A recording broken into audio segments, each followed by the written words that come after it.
estamos, então, conversando com o professor Pedro Luiz Pereira de Souza. Foi aluno da ESD, professor e diretor da instituição. Pedro, vamos começar perguntando como é que na década de 60 você descobre essa escola e esse curso. O que era desenho industrial, o que era design na tua cabeça? Como é que você foi parar nesse curso logo no início? Em que ano que você entrou? 68. E a faculdade tinha começado em 67. Não, tinha começado em 63. Claro. Desculpa. Fala para 67, foi a primeira turma que saiu, né? Isso, foi. Fala para mim, então, como é que você descobre esse curso, essa profissão, essa escola? Como é que você foi parar lá? Você, paulista. Eu sou de São Paulo. Eu tinha conhecimento, assim, muito mais através da arquitetura, que eu cheguei a cursar alguns anos de arquitetura e não completei o curso por circunstâncias que eram completamente de época, de políticas. Uma época que os professores da arquitetura foram cassados, o curso perdeu muito do seu sentido original. Esse curso era na USP? Na USP, na FAO. E eu perdi, então, o interesse mesmo em ficar naquela escola, porque houve um período de declínio muito grande, um declínio que era devido muito mais as pessoas não saberem como substituir aqueles professores que estavam lá. Posteriormente são pessoas que evoluíram muito, são ótimos professores hoje, mas na época tiveram que assumir uma responsabilidade que era difícil, de ocupar o lugar de alguém que tinha sido professor seu e que de certa forma tinha sido tirado e você estava lá ocupando aquele espaço. Então era uma circunstância muito complicada. A escola ficou muito cheia de problemas, então eu resolvi sair do curso e sabia que existia a ESD. Sabia através de pessoas de São Paulo, como Alexandre Volner, por exemplo, que era professor da ESD e trabalhava e morava em São Paulo. Eu tinha um relacionamento com pessoas próximas a ele e fui me informar, então, a respeito da ESD. E tive uma conversa com ele, que na época estava muito entusiasmado, embora fosse sempre ranzinza, como sempre foi. Ele falou, vá lá, uma escola nova está começando, e eu achei que era interessante por várias razões. Primeiro, que era muito semelhante ao que tinha dentro da FAO. Era uma escola pequena, com 30 alunos entrando por ano, com um grupo de professores muito fechado, muito restrito. Então tinha um aspecto assim que tinha tudo a ver com aquela escola também que eu tinha me interessado e que também era pequena, era reduzida e tinha um corpo muito coeso, muito forte.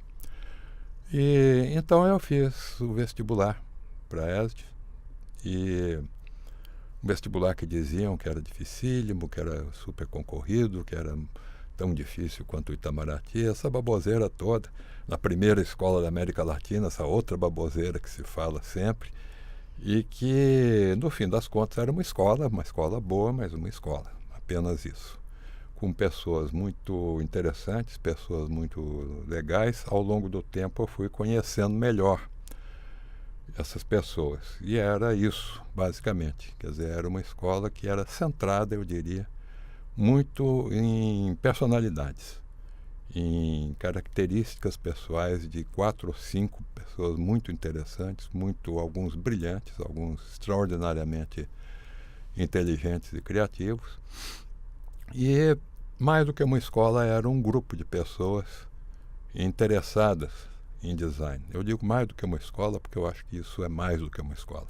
Acho que quando você consegue reunir um grupo de pessoas que tem essa coesão, ou mesmo essas divergências, mas que apesar das divergências, são capazes de olhar para o lado e enxergar ali não um inimigo, um competidor, mas uma pessoa com quem você vai trocar coisas. Então essa característica a escola tinha, e foi isso, de certa maneira, que me entusiasmou. E finalmente, então, eu completei um curso, porque até então eu tinha feito vestibular para várias coisas, não tinha completado coisa alguma. E sentei praça na ESD, como você disse. Eu fui aluno, fui professor, fui vice-diretor, fui diretor e me aposentei. E escreveu o livro EJA, a Biografia de uma Ideia. Que eu acho que é um livro que não tem nem intenções, nem pretensões, nem caráter acadêmico. Eu sempre deixei isso muito claro. É um livro participativo. Ele, de certa forma, é uma boa parte da minha vida. E tem também, então, coisas que você escreve, que você afirma, que você coloca, que são experiências pessoais. Eu não estava interessado em provar, nem comprovar coisa alguma. Tem muita comprovação, tem muita documentação, mas isso não é um trabalho acadêmico, não é uma tese, não é uma dissertação. É uma narrativa, né, de uma experiência que envolve todas essas pessoas com quem ao longo do tempo eu me relacionei. Algumas não estão mais aí e são pessoas que marcaram a vida da gente, a história mesmo do design. Eu me preocupei em não fazer disso uma história por uma razão muito simples. Eu acho que a história do design, ela já é em si uma coisa muito complicada. É uma história escrita em vida, escrita no ato, desde o início. Não é a história do design brasileiro, nem a ESD, nem nada. Desde que se começou a se falar em design, que a história é escrita. E são coisas que aconteceram ontem e viram história. Então, são muito complicadas às vezes. Você não pode chamar de história alguma coisa que não foi criticada, alguma coisa que não foi amadurecida, alguma coisa que não foi vista sob vários pontos de vista. A gente tem esse mau hábito dentro do design, transformar em história qualquer acontecimento. Então, por isso que eu sempre digo, isso é uma narrativa e está longe de ser alguma coisa que tenha uma pretensão de fazer qualquer tipo de historiografia ou de história ou qualquer coisa semelhante. É a narrativa de uma experiência, né, que foi essa ideia com que eu escrevi. Também talvez porque eu tivesse uma aproximação muito privilegiada com tudo isso. Quer dizer, não só eu pude viver esse tempo, como eu pude me aproximar de pessoas que fizeram isso, como o Bert Miller, como o Goebel, como o Wollner, como o Aloysio Magalhães, que são os 4 pais da pátria, né? Os nossos 4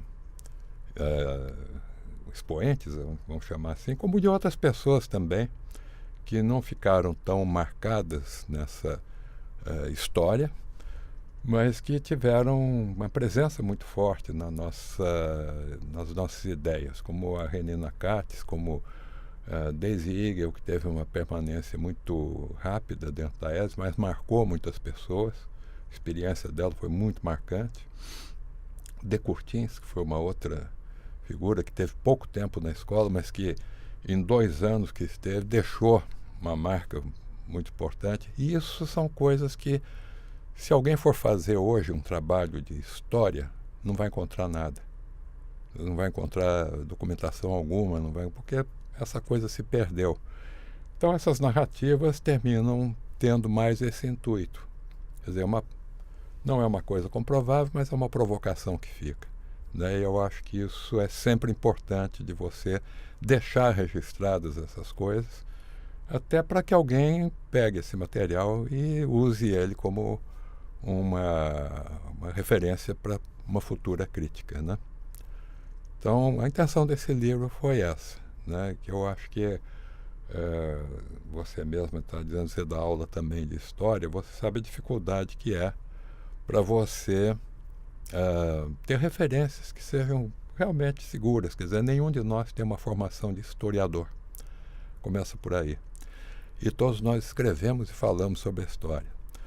Então, toda a minha carreira acadêmica, eu encontrei uma pessoa, que era o Rafael Cardoso, que tinha formação de historiador e que realmente se dedicou a essa questão do design, com quem eu tive muita discussão, muita divergência boa, no melhor sentido.